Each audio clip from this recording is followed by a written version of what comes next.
तपाईँले तपाईँ त एक्कासी दौड्दै आएर गुडा पो टेक्नु भयो त तपाईँको गुडा चोट लाग्यो होला घुँडाको चोटको के कुरा म तिम्रो लागि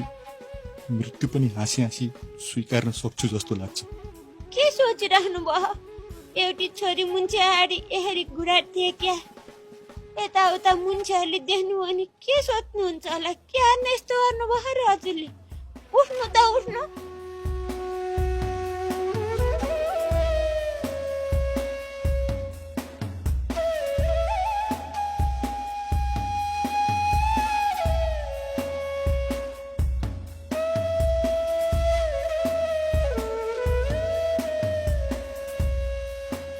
तपाईँमा त धेरै परिवर्तन आएछ के कुरा हुनुहुन्छ कस्तो परिवर्तन हो र कसरी भनौँ पहिला त्यसरी लखेट्ने थर्काउने मान्छे आजभोलि यत्तिको दयालु भएछौ भनेर कस्तो खालको मान्छे हो तपाईँ त जे सोद्धा नि टोलाउनुहुन्छ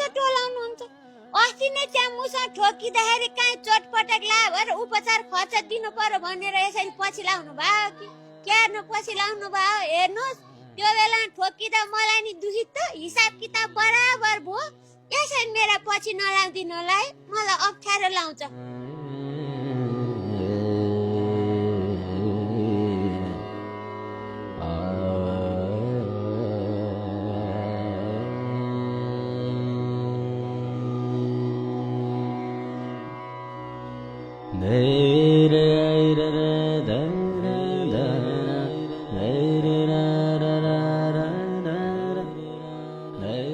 उनको बारेमा केही बुझ्न खोज्दैछु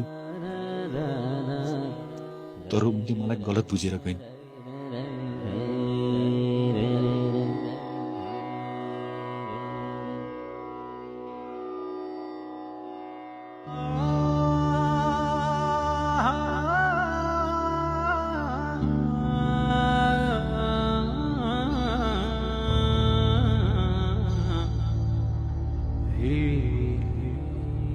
बाबा हाम्रो अङ्कललाई कहिले ठिक हुन्छ होला है खै बा कहिले ठिक हुन्छ